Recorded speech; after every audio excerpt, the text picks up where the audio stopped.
What is good, y'all? Welcome to Let's Cap. Got my guys Finesse and Crispy capping here with me today. We'll be breaking down the NBA slate real quick. I know I only do shows on Tuesdays and Thursdays because they're much smaller slates than the other days, obviously. But we tend to break games down pretty in depth because of the SDQL and the screen sharing that we do, and that's the reason why I kind of target these slower slates. But last few shows, guys, I know Chris been on them. Finesse, you were on the one of the more recent ones as well. Been doing pretty well, but on these other days when we don't have shows, how have you guys been doing? Finesse, let's start with you here. Yeah, I mean, excuse my language. I've been doing kind of dog shit. You know what I'm saying? So I mentioned that yesterday on Chris's Spaces, and yeah, it happens. But very very upset, very eager and motivated to bounce back. You know what I'm saying? So I hate it. I hate losing more than anything. So Yeah. yeah, like you said, better slate than usual on Thursday. So found some spots that I love. Hopefully, it's a day we bounce back, and yeah, happy to be here again, bro. Yeah, for sure. We'll dive into those and see if we can get back on the winning track for you. I know, Chris, you do your daily spaces, and you still doing your morning shows as well? You're not. Every now and then, I'll pop out with a morning show. Yeah, how's everything else going for you? I know you've been. I think you cashed yesterday or the last couple of days in a row. Yeah, yesterday I've been kind of splitting. So like I'll go like I'll start the day 1-0, and then I'll give out a late play, and that late play will lose. So That it's late, been the late just ads, just man. just yeah just Yeah. up and down. Last night was a little small money line parlay with the Portland Trail Blazers to lose to the Houston Rockets, and Jeremy Grant hits a three off the backboard since the game's to overtime. So that's how it's been, man. I'm up 25 units for the season. I see, and I got up 20 pretty early, and Yeah. it's been up and it's Up been and down. It's down. been Yeah. up, it's been down. So that's how the days have been. Even when I'm profiting, it's not a lot of profit, but when I'm losing, it's also not a lot because I'm trying to quality over quantity. So I haven't been Balance. giving out a lot of plays yet. So Yeah. definitely looking to uh, build on the season overall and continue to ascend. And like Finesse said, it is a couple spots. So let's jump into it for today, fellas. I like it. I like it. Yeah, things been going really well for me last. I think 7:30, just long period of time at Wager Talk. Uh, number one over there at that during those periods. There was a period between like December and January where I was kind of going backwards a little bit. But I remember talking to you about this, Chris, early on in the season. But we started the season hot, then we had that little down, or I had that little downfall between December and January, picking everything back up, and that's the reason why number one in the last 30 days over at Wager Talk. I don't know where I don't see the ranking with everybody at Wager Talk. They kind of hide that stuff, but for the regular season, but I know I'm like top three or top four or something like Yeah, that. number one. That's all. Let's stop right there. Number one. That's all. I'm pretty sure I'm up there. I know Ski's up there as well. Some good guys at Wager Talk that I really like. That's why I like doing the NBA show with them. But this show is where we get to kind of dive in really deep and really show the viewers uh, what type of angles we look at and kind of teach people that type of stuff. And that's the reason why I like this show a lot. And bringing guys like you, Finesse, and Chris, man, just brings a whole different aspect to it as well. And then obviously the chat. So let's get into it. I'm about to share my screen, but first game up here is the Jazz and the Wizards. I'm gonna bring my screen up. Finesse, let's start with you on this one. What are you seeing in this game? I know the Wizards are on the second leg of back to backs, and Jazz playing really good right now, especially on the offensive side of the ball. What do you got on this one? Yeah, I think that was an important first note. Wiz on a back to back where they are winless this year. I think it was 0-7, 0-8 straight up or on a second leg of back to backs. And yeah, so I put a little SGP together. I've been liking these, 2-3 leg SGPs. With that note, first leg is Jazz money line coming off a 3-game skid, and most of that skid has been defense. When they went on that just wagon of a spree in terms of winning and covering spreads, it was the defense that really got in order, and that's fell off over the last 3 games.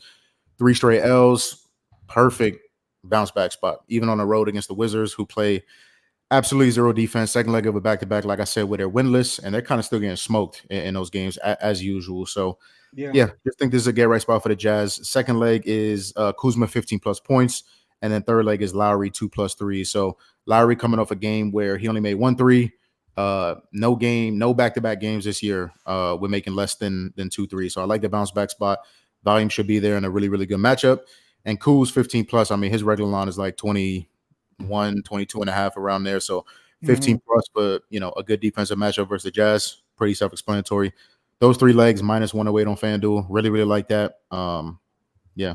So that's nice. Yeah, I know those SGPs are. I talked about it last. I think like last year when you were on the show a lot. A lot of the times, like I don't think of it in that sense, but when you plug it all together and you kind of break it down, it always makes a lot of sense when you do those SGPs because they play off of each other. Chris, what are your thoughts on this game here? I just brought up a few stats, but Finesse brought up the second leg of back-to-back games with the Wizards. I think it's right here. 0-7 straight up, 6-1 to the under. So they're struggling on the offensive side of the ball. 6-1 to their team total under. If we look at the Jazz against opponents who are on the second leg of back-to-back games, 5-1 ATS, 5-1 to the under. Again, limiting opponents in that aspect. 2 ways that I could think of: Jazz or the Wizards team total under. I know we took the team total under yesterday against the Wolves. We were aligned on that one, but what are your thoughts on this game? Yeah, so to play devil's advocate just really quickly, I think if you go back, RC, and look at because I looked at that as well, Wizards on the second leg of back-to-back, they played some really good opponents in those games. A lot better than this Utah Jazz team. I was on the under last time we did a show, on the under between the Pelicans and the Jazz, and Will Hardy came out, called his team out because they didn't play a lot of defense. But I'm not sure if I trust them to actually turn their defensive efforts around in this spot. If you look at the Wizards when they are on the second leg of a back-to-back, RC, those games are tending to trend towards the under. But like I said, if you go in, just type it in real quick so we can look at it. Just the Wizards on the second leg of back-to-back games. Those opponents that they've played against, they're actually really good defensive teams. So like the Raptors, they play slow. You see the Hawks game on there. They just can't beat the Hawks for whatever reason. This was also before the trade as well. Right. So that was the big to me. That was the big rest advantage. But I don't know if you remember that, RC. But they was coming out. They won the second leg of back-to-back, and Raptors. Nobody wanted the Raptors in that game, but the Raptors had 3 days of rest. So I think you might have been. We were on that. Yeah, I was on that game. Yeah. Mm-hmm.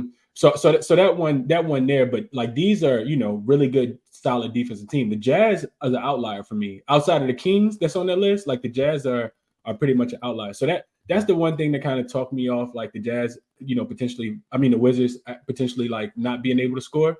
Yeah. But then you just look at how, for me, I looked at how Jordan Poole has been playing, and he's somebody that can't be trusted in the offense. So I say all that to say this: I really wanted to get there on the full game over because the Jazz defense has been playing so bad and go against those trends.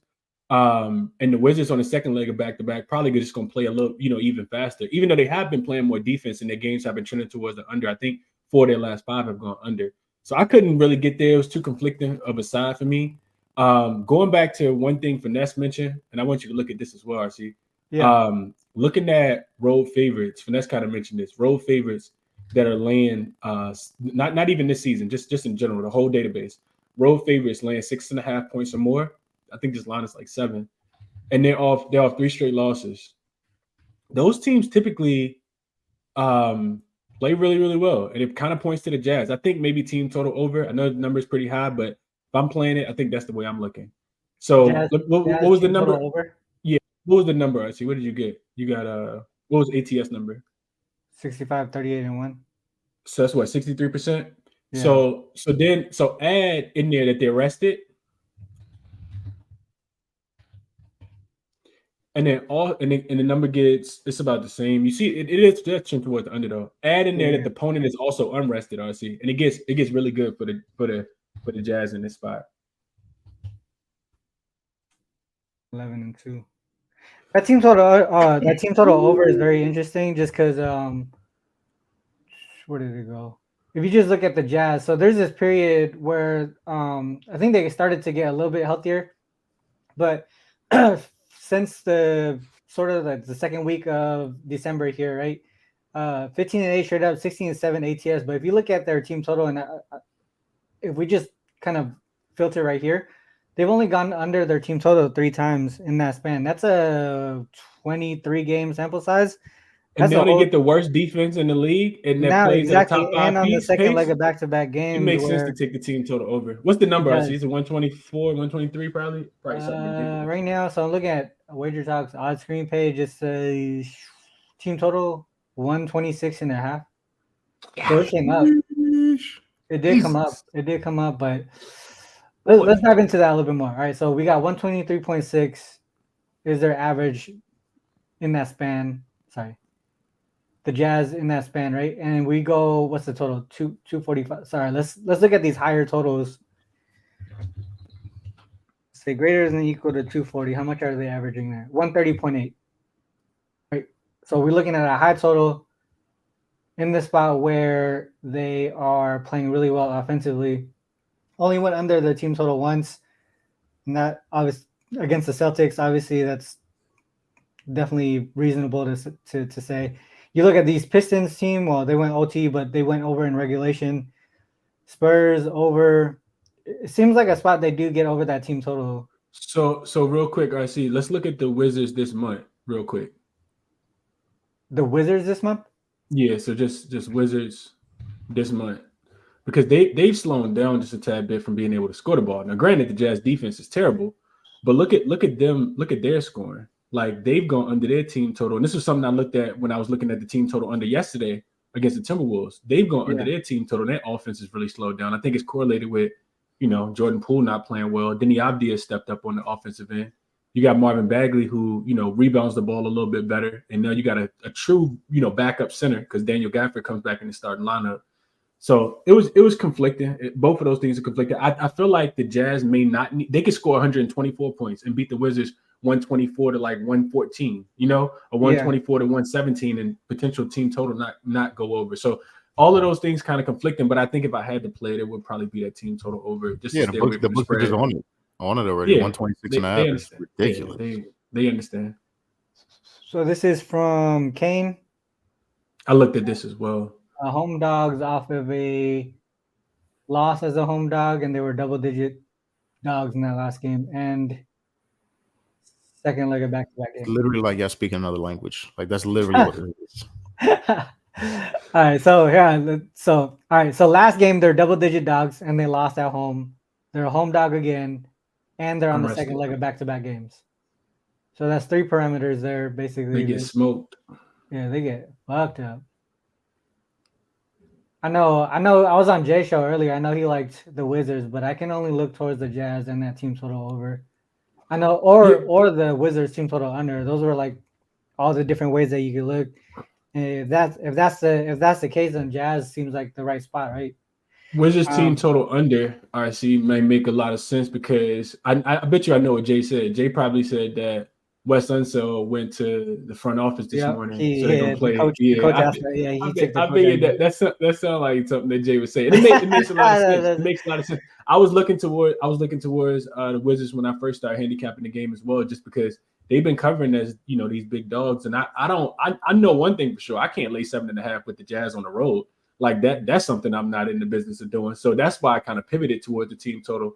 But if we think that the Jazz are going to play a little bit more defense, the quotes did come out from Will Hardy where he kind of said that, they got to play with a little more effort and they got to look outside the fatigue, because this is a pretty brutal road trip for them.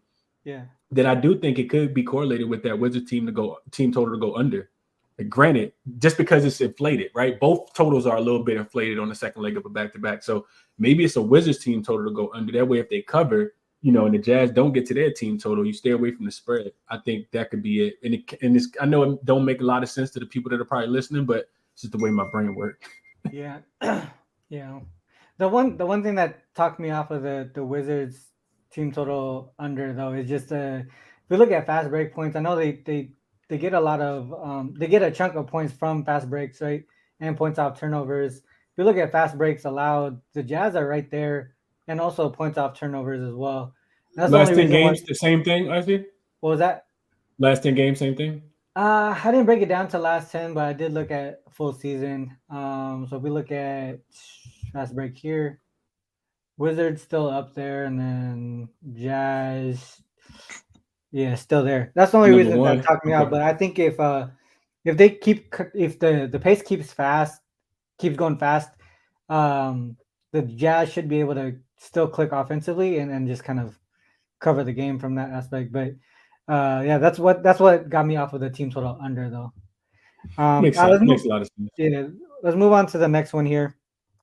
Sixers and the Pacers. A lot of injuries to worry about here. Obviously, Pacers without Hallie, and then Tobias Harris didn't show up for shoot around, so he may not play either. And I know Melton is out for the Sixers. But Chris, let's start with you on this one. Did you catch anything on this game?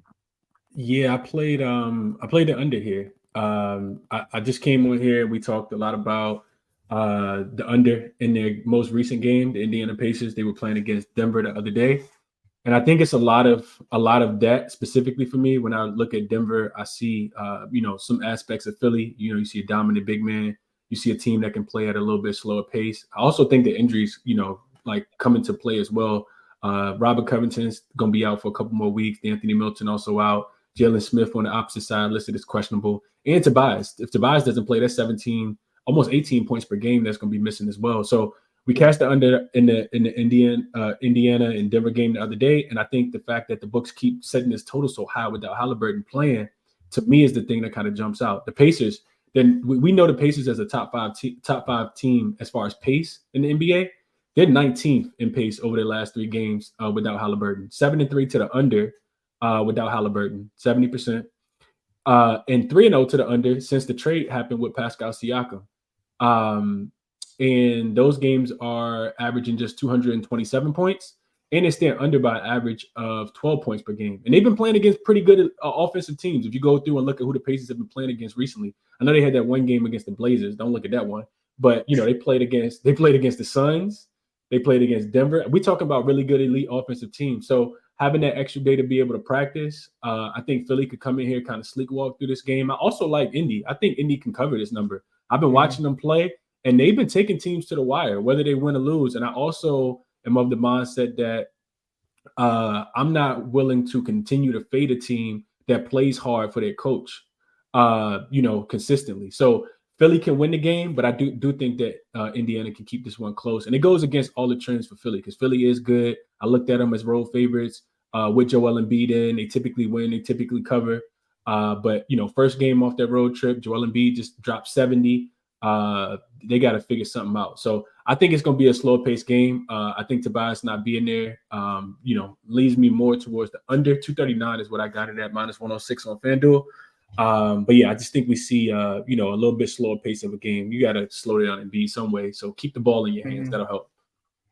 Yeah, a few things that kind of looks towards the Pacers side here. When they're on the second of a homestand, they do well in that spot. So they're sitting comfortable at home. They do well. I know the Sixers, they've won 6 straight, but they failed to cover the last 2. And you mentioned the first of a 5-game road trip. They also got the Nuggets on deck, which to me seems like, one thing that Embiid probably looks forward to. I also looked at the whole road favorite aspect of it, right? They're 11-0 straight up in that spot. 9-2 to their team total over. But if the opponent is above 500, I think the total actually goes over by a huge margin. That's the only reason why I kind of stayed off of the under in that one. Also, the first leg of back-to-back games, they've been trending towards the over. But obviously, all of that has to do with Hallie, right? Hallie's not in there, and they've been going under at a high rate. So to me, there's a lot of mixed signals, both total and the side perspective. So I stayed off of this game completely. But Finesse, you see anything on this one that caught your eye? Yes, I ran a little two leg. The first one is Maxey under 8.5 assists. It's an old line on his assists. Obviously, really like the number. I think he's due for even more assist regression than what we've seen, obviously, with Joel in there and cooking and things like that. So just overall numbers under this number in 5 of his last 6. Looking at his last 20 games, when he's going over this number, it's most likely right on 9, right? There's 5 games in there. He lands right on 9. Over his last 10 games, averaging a little over 10 potential assists per game and converting around 75% of those, which is very unsustainable long term. You look at the elite assist man in the league, guys like Luka, guys like Hallie, they convert 55, 60%. So, he's still averaging, I think 7.3, 7.4 assists his last 10 but that conversion rate is very, very unsustainable. And in this matchup, 9 straight games versus the Pacers, Maxey has played. He's went under this number. Pacers last 10 games, top 6 in terms of least assists allowed. Last 15 games, allowing the third fewest assists to point guards. Just a really big number. Obviously it's an alt number. The regular number is 7.5. Don't mind that under in general. So, Pacers really struggle with isolation ball. Obviously, that's big with Embiid. I think that's part of the reason why they do good in terms of limiting assists. I think another part is they really, really do a good job of limiting threes. They're very aggressive on closeouts, leading to players having to dribble and pass again and stuff like that. So, obviously a really big number for Maxey, under 8.5 assists. The other leg of that, and we'll talk about this game in a few. Jamal Murray under 26.5 points, just came off a 30-point game. Has yet to cover this number in back-to-back games this season. Obviously, that's a tough matchup as well versus the Knicks. Very slow-paced game. Probably get the OG matchup. So under 26.5 points for Jamal Murray and Tyrese Maxey under 8.5 assists. That's plus 130 on DraftKings. So I really, really like that little sweaty fucking underlay. So I'm prepared for the pain, prepared to sweat, and get some plus money. Gotcha. Real quick, I was just looking at potential look-aheads to the Nuggets visiting Denver. Their teams have actually been covering before that. So nothing too crazy to think about as far as a fade, but it's very surprising that teams are covering right before playing the Nuggets, because I always think that the look-ahead spot, but it could just be specific teams, and also maybe the fact that maybe they don't see the Nuggets as big of a threat as they did last season. Or RC, or maybe they want to win because they know when they go to Denver, they probably not gonna win. That makes a lot of sense as well. That's a good chunk of covers there. All right, so let's move on to the next game here. Someone, Finesse, you want to catch this one? Embiid assist. I'm not too big on props, so I'll ride with you. You're muted, Finesse. I was looking at this too. Yeah, it was 5.5 plus money. I really, really looked at it. If you're just looking at hit rates and box scores, that's not going to tell the full story. Embiid still averaging close to double-digit assists. I think a little over double-digit assists, a little bit over 10 his last 7 games. A couple things took me off. I rewatched the games that he's played versus the Pacers this year. They pretty much just let him cook. You know what I'm saying? They're coming off a win against, the Sixers and halted the Sixers win streak their last time out. So, and they just kind of let him cook. Not a lot of hard doubles, not a lot of hard hedges or anything like that. Of course, he's getting extra attention, but not strictly double team. So that worries me a little bit. But yeah, I mean, if he decides to just dominate, he can score 50 points again, but we seen in his last game still score close to 40 points and got 7 assists. So at plus money, 5.5 assists, I can't talk you off for that. There's just a couple small things that just scare me away from that. Chris, you had some on that too? You said you were looking at that?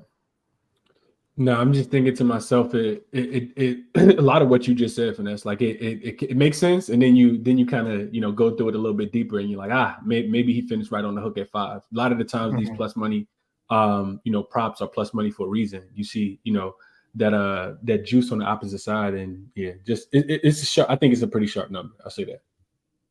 All right. Let's move on to the next one here: the Celtics and the Heat. Finesse, I know you had some questions on this one about how to pull certain things, so we can use this as a little learning thingy or whatever. But all right, so I think I remember you asking about the Celtics in the first half. So if we go team equals Celtics in general, they've been pretty dominant in the first half, right? First half margin around 8 points almost. On the first half, but if we look at them specifically against teams with a winning record, it comes down a little bit, but you can see there's still that gap here in that first quarter. And then I think we looked at road. You still see that first quarter then, and then we look at rest if they were rested. That's where that big gap in the first quarter shows up. Rested on the road against teams with a winning record. Can we look at teams that have no rest too? Like if they play into a team with no rest? The opponent has no rest? Yeah. On the road or just adding this? Probably overall. We can check on our road too though. So that's why if we just add the Damn. opponent rest. They dominated against the Sixers. They dominated against Sixers. All right, so let's take this part out. Let's just take this part out. Let's make sure that they're rested and their opponent is not. And we'll keep the opponent win percentage. Oops. Straight up. Still that first quarter. Even in the first half. But yeah, still the first quarter. Yeah. Still the first quarter. Both of these were at home. Yeah, that's interesting. But yeah, for me, I can only look towards the Celtics side. I know there's a few things to look at here. So with Celtics, when I think opponent is on the second leg of back-to-back games, so Celtics kind of know straight up. So they haven't lost a game in that spot, but if they're not favored by double digits, so a more reasonable line. So line is greater than -10.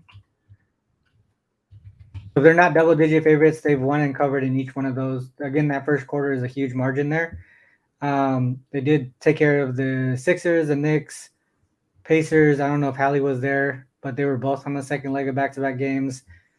Kind of trending towards the under in this game, but I know Celtics Heat games tend to go under.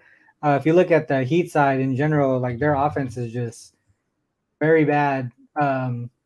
Recent form, right? 1, 2, 3, 4, 5, 6, 7 straight team total unders, 7 straight unders overall.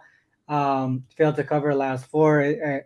And I was talking to Finesse about this before, but it just, Jaquez Jr. is super, to me, an underrated piece to this team. And you can see how bad their offense has been since he's been out. But I don't know. The only way that I could look is towards the Celtics side here. What are your thoughts on this one? Chris, let's start with you.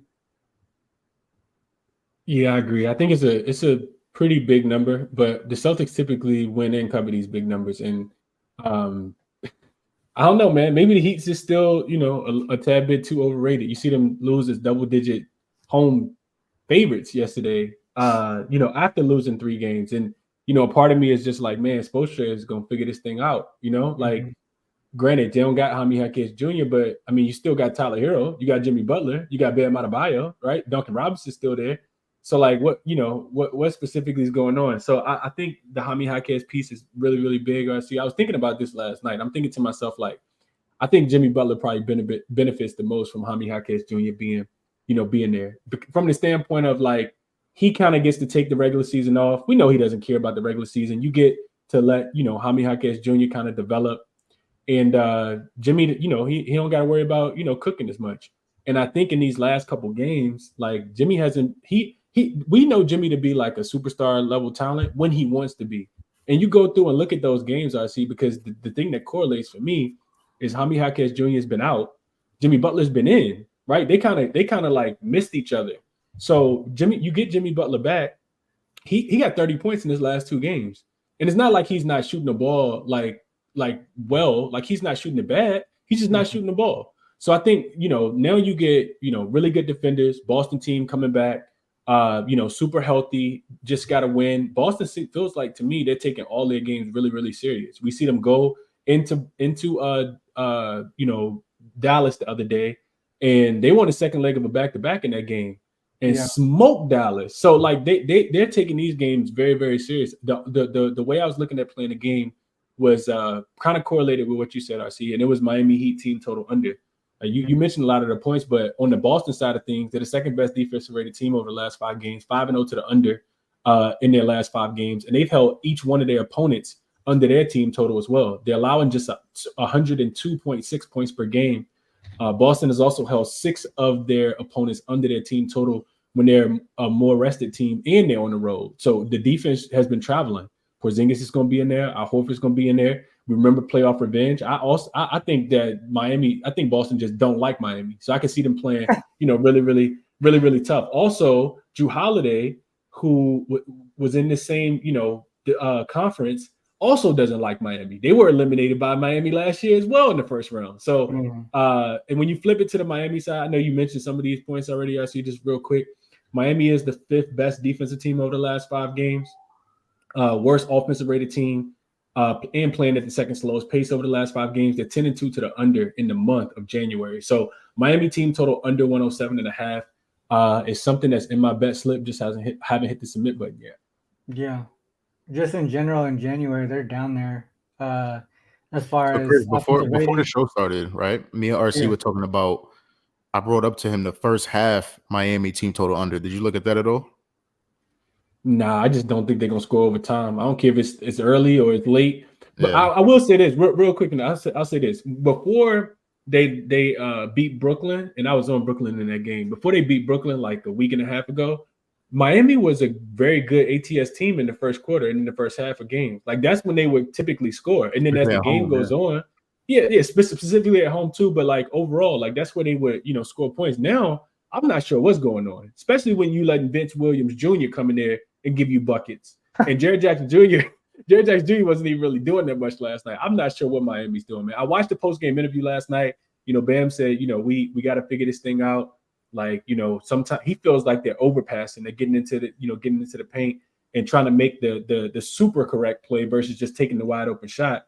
And you're not going to be able to do that against Boston. Either one, right? Because Boston has really good on-ball defenders. You're not just going to go by a lot of those defenders. And I think this game means a lot to the Celtics as well. So, I'll be with you guys, looking at Boston, laying the points for Boston, even though it's a big number. And also looking at Miami, like I said, team total under probably going to be on my card for today, but I just haven't locked it in yet. I know that was a lot, Finesse. What was you saying, Finesse? Yeah. No, yeah, just the team total under in the first half was really peaking out to me. Normally in today's game, you get a 58, 59.5, so 55.5 is pretty low. But yeah, I like that. I like that look. And you mentioned Drew, and that's who I'm on today. And you're right. You looking at his last, I think even back to like 12. What do I have? Last 13 games, he's really handled Miami most of those games. So. I like Holiday 2+3s tonight. -125 on FanDuel. I took the 3+3s at +260, and then I took Holiday 15+ points and 2+3s at +200 on FanDuel. So I like it. 2+3s, 11 of his last 16, 7 of his last 9 road games, 11 of his last 13 versus Miami. That's part of him, absolutely hooping versus Miami. 3+3s in 6 of those games, last 13 versus Miami, and 7 attempts in those 13 games. So that's all we can really cap is the volume. Drew's hot right now. He's hooping. He's playing really, really well, averaging close to 7 3-point attempts last 8 games, shooting 42% for 3 in that span, which is elite. Attempts are way up from a season average. Last 9 road games, shooting 47% from 3, which is fucking outrageous.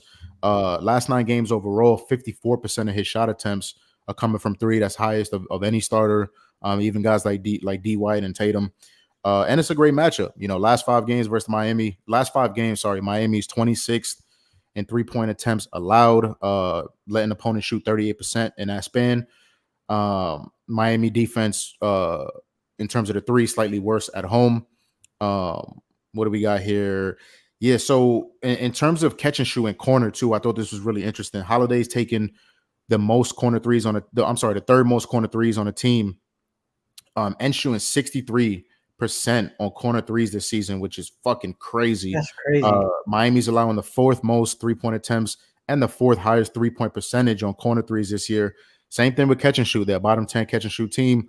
Drew Holiday is a top 3 catch and shoot guy on Boston. So yeah, I think it's a really, really good spot. Normally balls out against them. I don't really understand his lines. His points was like 11.5. It was dropping as the day went on for better odds. So I don't really get it. I know he's a very high IQ guy. He knows he doesn't always need to score to win games, especially on this team. So he's perfectly fine not getting up volume. But I think this is a game where there's a lot of attention on JT and JB, kind of slower paced game. And I think he's going to take at least 5 or 6, attempts from 3. So I'll take that. Yeah. So 2+3s, 3+3s, 15 points, and 2+3s. Get a little plus money in there. I really like Drew. Real quick, and then I know I'm talking a lot, but I have another little SGP I like. So Celtics double result and Derek White 1+3. That's -150. I'm looking for W's right now, so I'm paying the juice. Put 2+3s for Derek White if you want it. But we talked a lot about Celtics first half, 9-1 overall. The last 10 first half straight up. Yeah. On a road, 9-1 as well. Last 15 games, top 5 offensive team, top 5 defensive team in the first half. Miami really struggling in the first half overall. their last 10 games. On back-to-backs, Miami has the worst offensive rating in the league on the second and the back-to-backs, and that's kind of going along with everything that Chris was saying. So I think we win the first half. We've been really good. Miami's been good in the first half at home, but I think we covered that first half. I think the regular number is 4.5. And then, second leg of a back-to-back, hopefully Boston kind of pulls away. I think this is a shot-making game for Boston. You know what I'm saying? I know you make more shots, you win the game. That's basketball, but especially a team like the Celtics, we need to be making shots, 3-point shots, shit like that, to have success. So I think this is a game where we can kind of take advantage of a struggling Miami team. And Derek White 1+3. I mean, that's, pretty self-explanatory. So Drew Holiday threes and that little 3-leg builder I really, really like for this game. Love it. All right. So real quick, before we move on to the next game, just a couple of things to add on to potentially fade the Heat here. The Heat as home dogs, right? Heat as home dogs, 0-4 straight up, 0-4 ATS. Losing by an average margin of really close to where the line is, eight points there. But this is the largest spread. Also on the first leg of back-to-back games. So I look at the Heat on the first leg of back-to-back games. And we go 2-3 straight up, 1-3-1 ATS. But we look at the situations where they're the dog, right? So let's go add the dog parameter. Failed to cover in each one of those, barely, not even hitting 100 on each one of those as well. So they hit 90 against the Wolves, 97 against the Nets, and now you're playing one of the better defenses in the league. I gotta look towards the team total under here, and also towards the Celtics if I were to make a bet on this one. All right, so let's move on to the next game. Nuggets and the Knicks. This one was a good game. I really liked breaking this one down. But Finesse, let's start with you here on this game. Do you have any looks on this one, SGPs or props? I'm sorry, which game? I was reading something. Nuggets and the Knicks. Yeah, so just that Jamal Murray under 26.5, that was a part of the little 2-man. This is a really, really interesting game. I really want to take the Knicks, but I'm not going to. I really want to fade Julius Randle. I don't think I'm going to. His points was 25.5. I don't like fading, high usage, high volume guys. Randle don't give a fuck. He's gonna jack him up sometimes, pause, and he might take 25 shots and shoot terribly and still somehow cover the 25.5. So those are my biggest leans. I like the Knicks getting the plus the points. They're playing really, really well. So I like fading Randle too, but I don't know if I'll get there. So just the Jamal Murray under 26.5 is a part of the 2-leg, and that's probably it for me. Chris, what are your thoughts on this game here? We're probably going to talk about a few of the same things, but I just brought up the Knicks in January, their defense, how they've only allowed one team to go over their team total, and also the fact that they've only allowed one team to hit over the 110 benchmark here. And I believe the Nuggets team total is 111.5 or 112 now.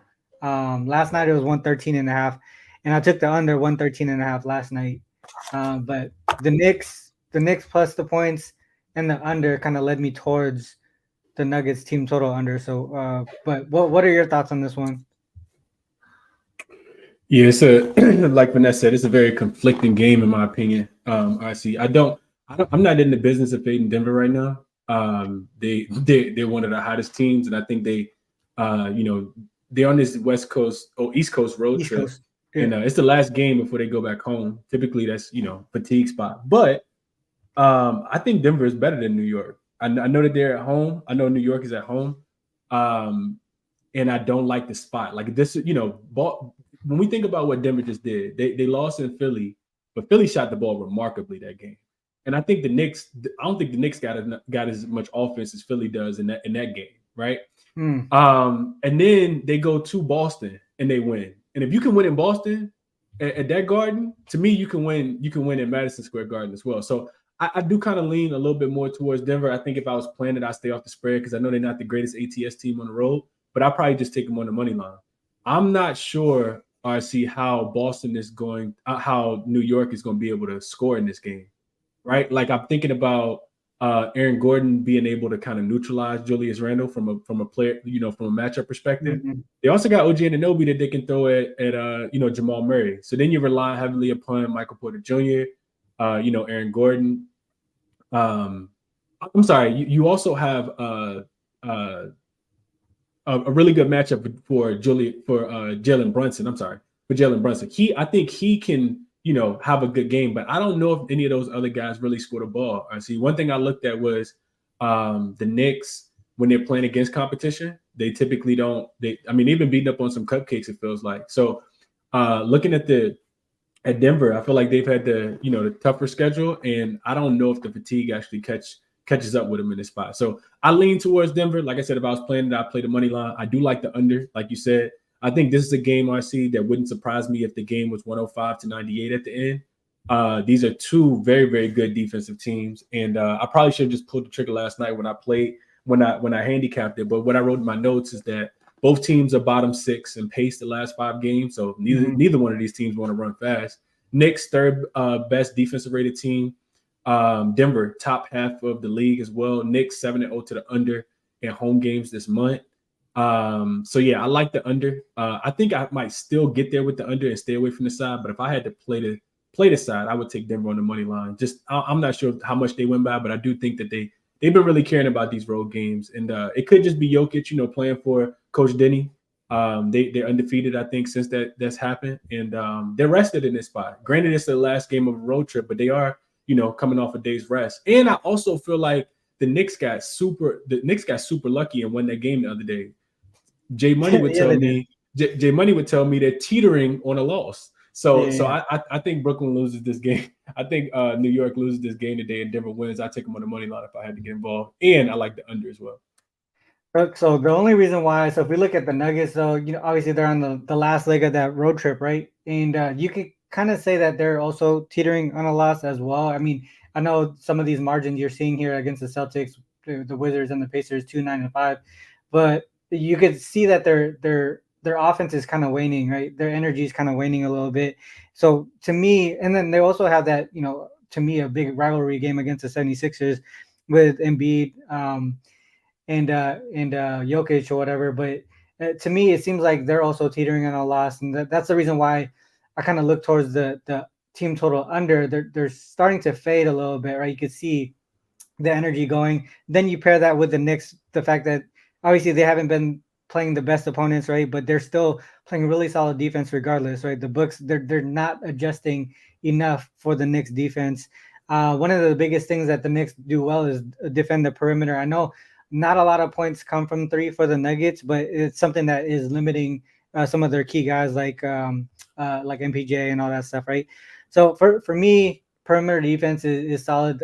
They're going to have to try and find a way to limit Jokic, which means we need Hartenstein in there, right? And we don't know his status, but hopefully he does play.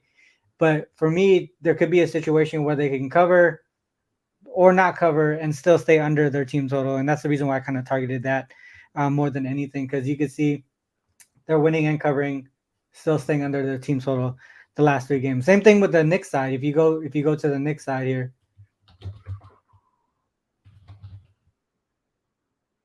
they've been winning and covering, staying under their team total. But for me, I just kind of really focus just on the Knicks side in general. The Nuggets side in general. Real quick, RC. Looking at the teams that the Knicks have played over their last handful of games, does that not worry you at all? Like the only the Mavericks, which is the only good offensive team they played, and the 76ers are a really good offensive team. They smoked them. I remember that game in Philly. It was on that Friday ESPN game.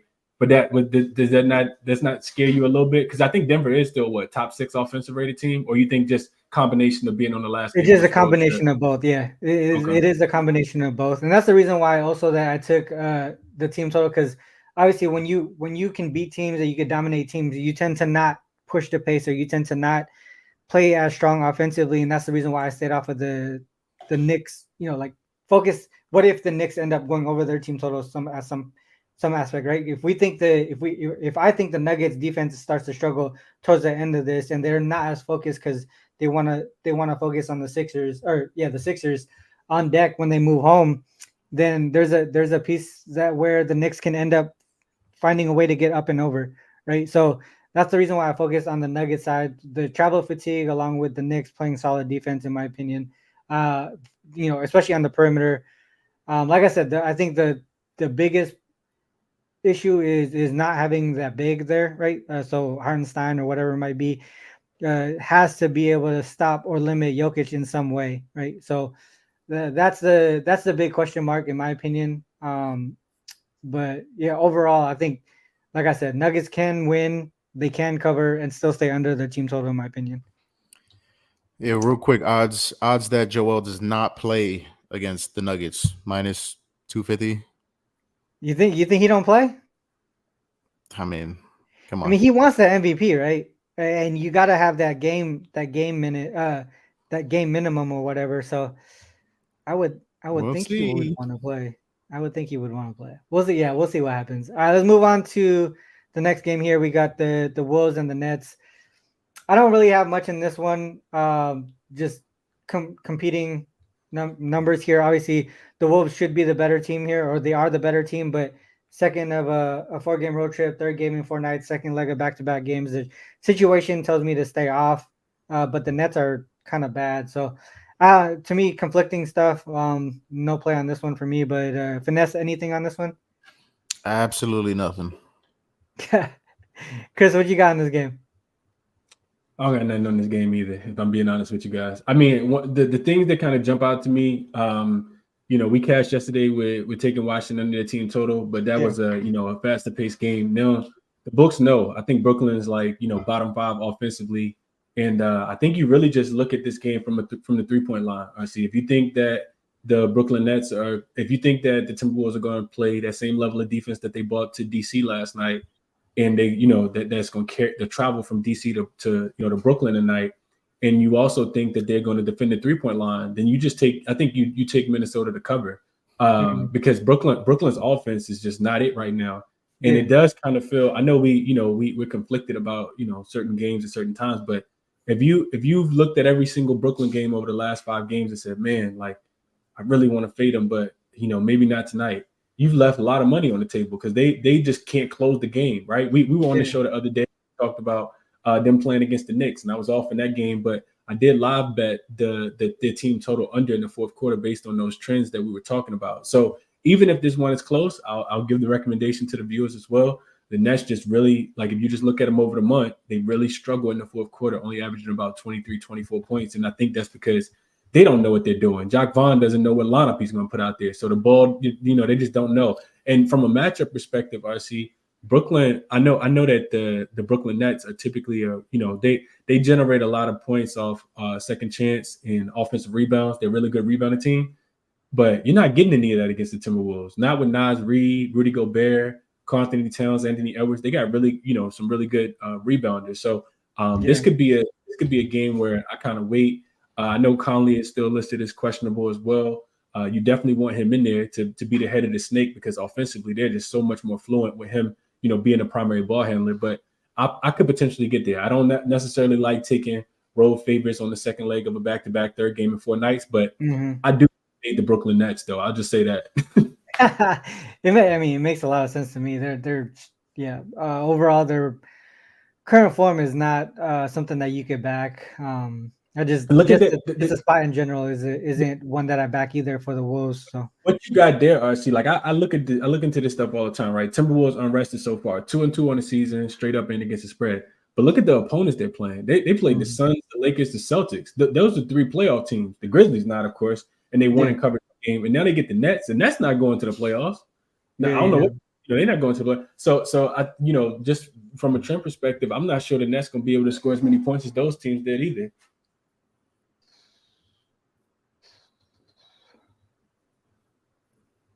Yeah. How's the Nets defense actually? Real quick. It's good. They're top 5 defensively last 5 games, I think. And I think a big part of it is just that they've been playing so slow. I want to say, where are they? Top 10? Last 10 games, top 10. Yeah, that's what I thought. And a lot of the finesse is just because they've been playing so slow, right? Like they don't know what they want to do with the ball on offense, and they can't make a shot. When you can't make a shot, you kind of got to play defense unless you want to lose by 40. Yeah, bottom 4 pace in the league over that span.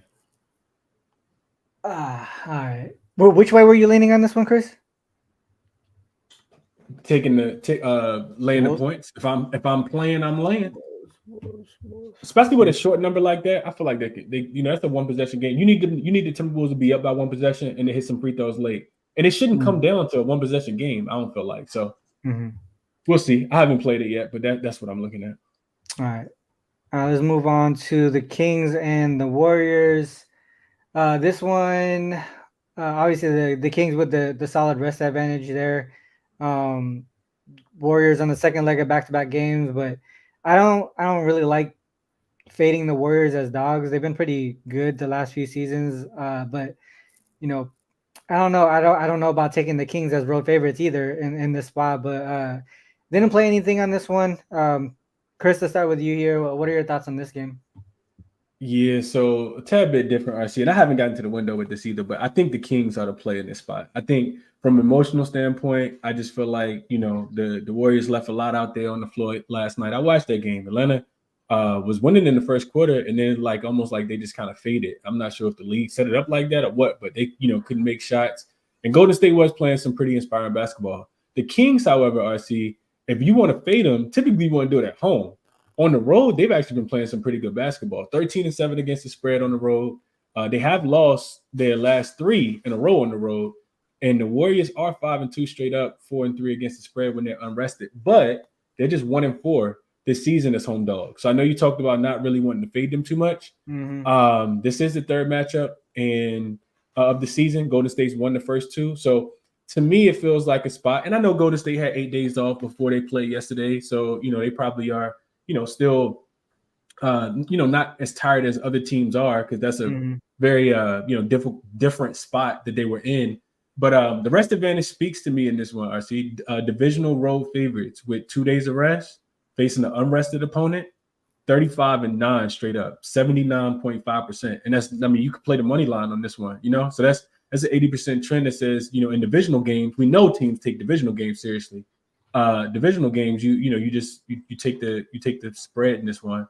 I also think this is a game that potentially could go under. I know both of these teams are, and I'm probably not going to get there with the total, but I do feel like the Warriors are going to make a little bit more concerted effort on the defensive end. They got Draymond Green back, so it's not anything that you can really look at from a trends perspective. Their defensive rating has been pretty terrible as of late. But the Kings, where do they typically go under at? On the road.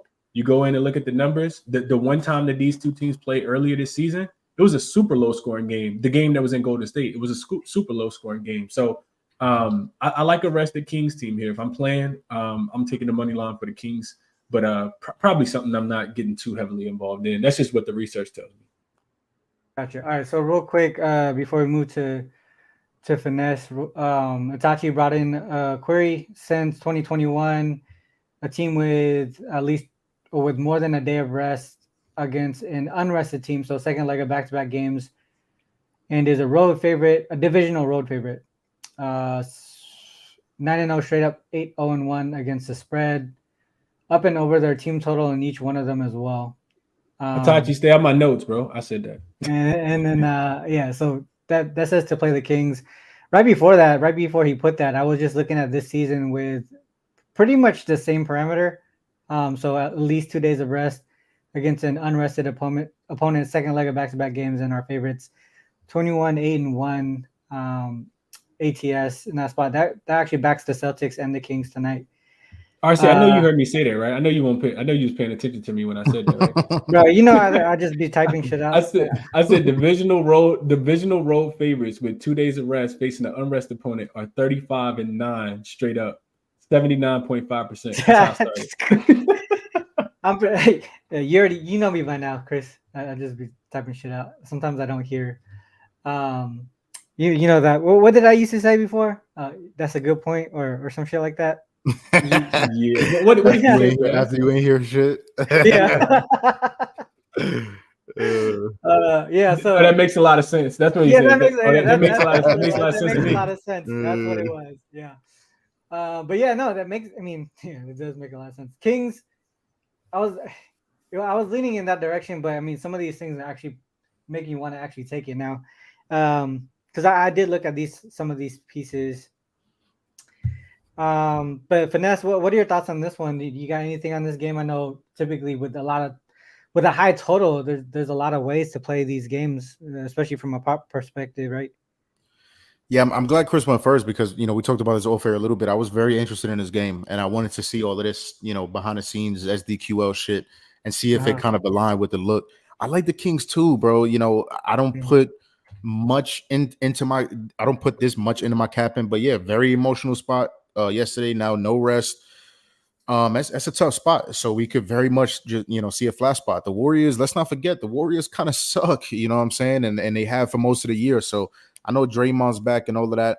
The Warriors have done pretty well unrested, but they faced really bad teams. I think they faced the Blazers twice. I think the Pistons twice.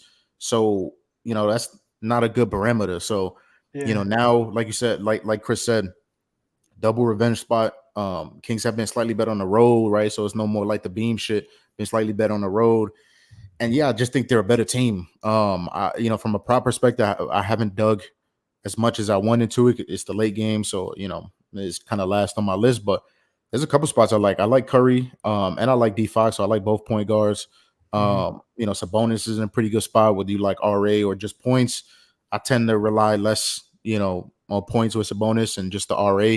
I think the rebounds and assists was like 20.5, I think, something like that. So really, really like that. He can dominate down low. Draymond Green's not going to guard Sabonis consistently. I think Sabonis can win that matchup down low more times than not. And really like the Kings, bro. I like you guys. I hadn't got to it. I wanted to see what you guys would say and kind of what you found. But yeah, that 9-0 spot, you pumped in the SDQL. I love that shit. So yeah, I think this is a good spot. I think the Kings can get the offense going. And if I ever seen a flat spot, it's this one. 8 days off. You play the Hawks, who are playing decently well without their best player, pick up a big win. For the coach, shout out to him. Rest in peace. Emotional too, right? You seen them crying and all that stuff. I mean, they had to win that game. You know what I mean? So yeah, super emotional. Yeah. So now, which team is going to have more of that fight? Okay, the Warriors came in here, beat us twice. Divisional game. Some playoff history and shit like that. So yeah, the numbers make sense. Kind of the motivational, situational things kind of make sense. The SDQL makes sense. So I'd be a dickhead, I feel like, not to play it now. So yeah, the money line is kind of I kind of want to take it now. Yeah. So the money line is kind of playable. I would just kind of take that. And I'll look into some props, but I like both point guards. So I think Curry points was like 25.5, 26.5. I like that. Like his threes, obviously. PRA is a good look for Curry. So yeah, really like the Kings. I'm probably get there now that we kind of all chopped it up about it. I feel like I saw it at 1.5 earlier, and then it came back up to 2, I think. What's the money line right now?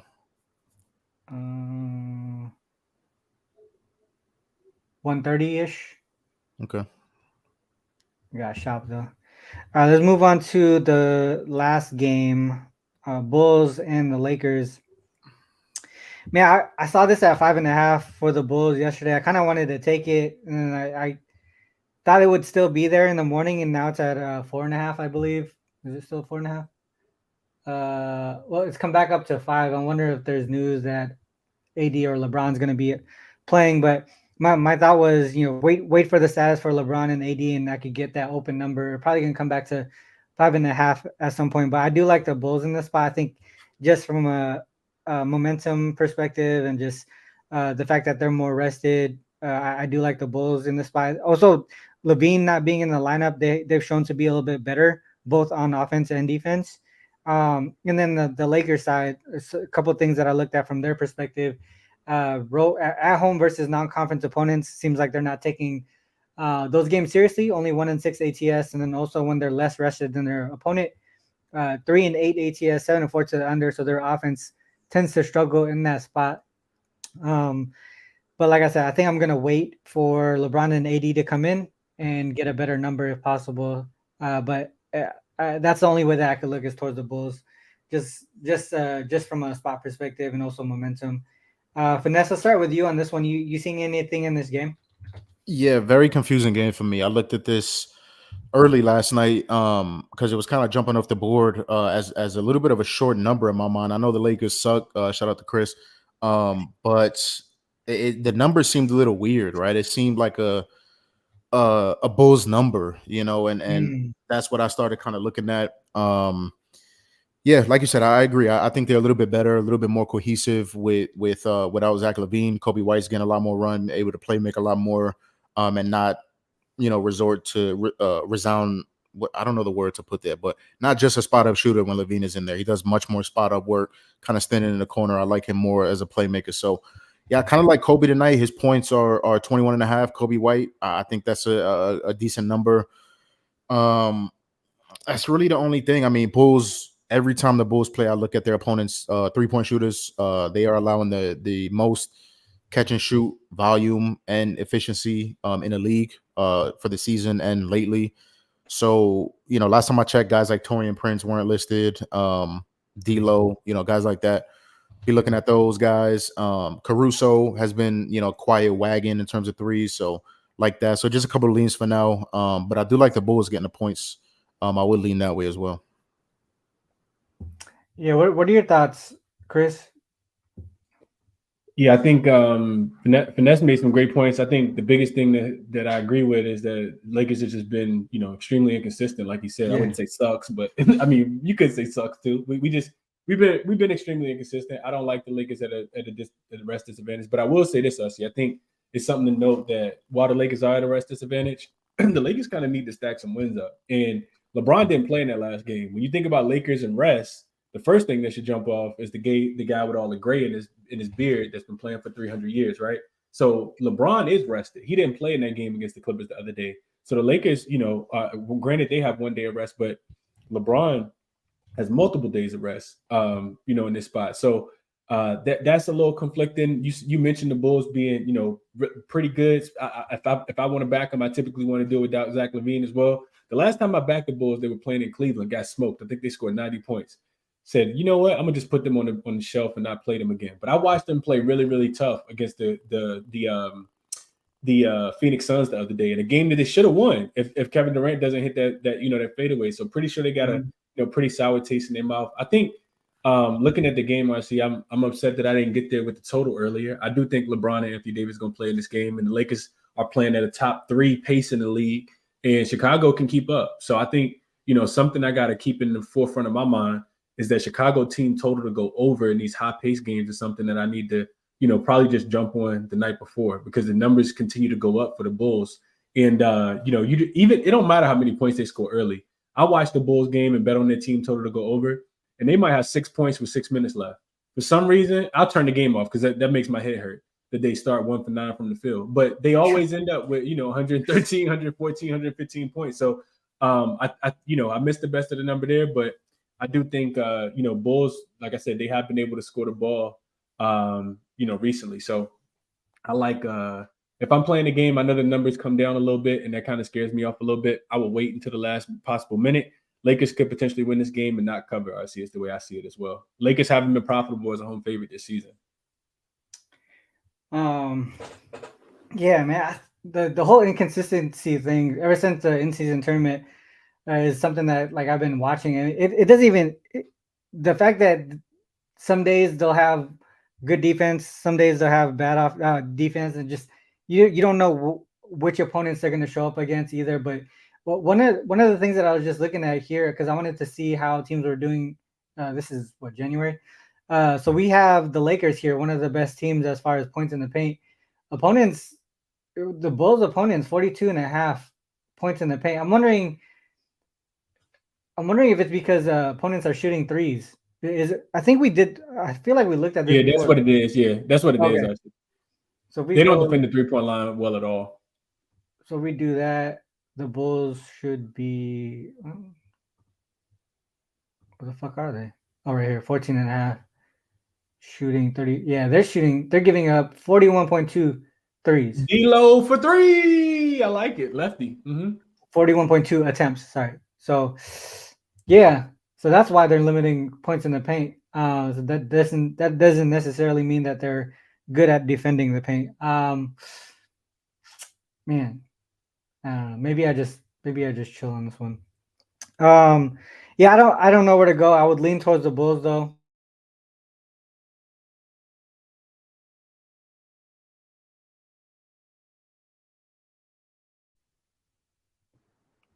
Did my man freeze or that's me? What was that? Oh, both of you guys. Anything else to add? I don't know if I just froze. I don't know what the fuck just happened. No, I don't even know what RC you just asked, bro. paused, Finesse. I think he just paused for a second. He just asked if we had anything else on this game. Oh Wait, no, you not am from me. I good? You guys got me? Yeah, Yeah, you good. Okay, You okay. good. Yeah, nothing else on this one. All right, so real quick before we move on to our top plays or top looks or whatever, I do want to pose that question to the chat. SDQL question of the day.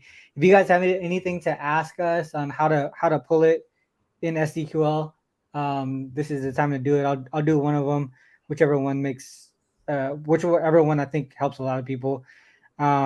But other than that, we'll move on to the best bet section right after this.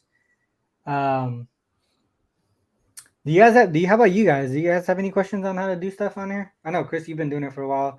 Finesse, you've been trying to learn. Yeah, I was just really interested in the Boston first half spot and the King spot, and I think we kind of went over those. So that was all I had. All right, let's just do one random thing real quick. So one thing that we can look at is fuck it, let's just do the last I got games. some. I got some. Yeah, All right, I go was ahead. about to say something like that too. Let's Go. For the Denver spot today, just to make it applicable for the show.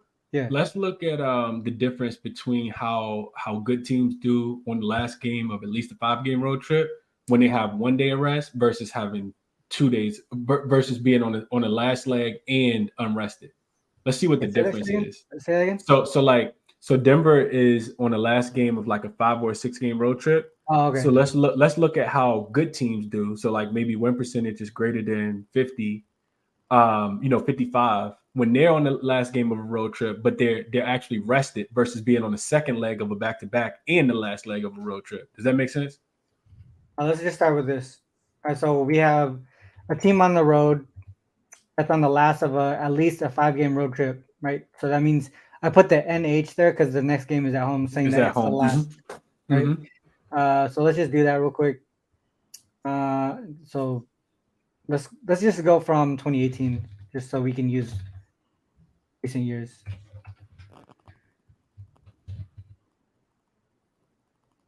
All right, so last game of at least a 5-game road trip, right? And they're rested.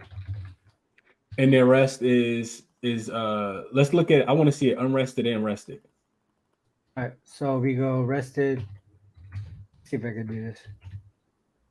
No, it doesn't work. Okay, so we go rest greater than 0, right? So that means that they're rested 55.4%, 41.5 to the under.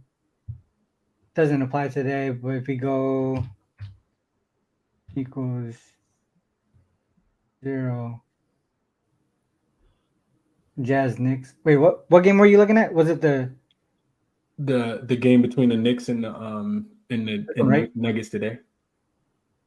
Knicks and Nuggets. Knicks and the Nuggets.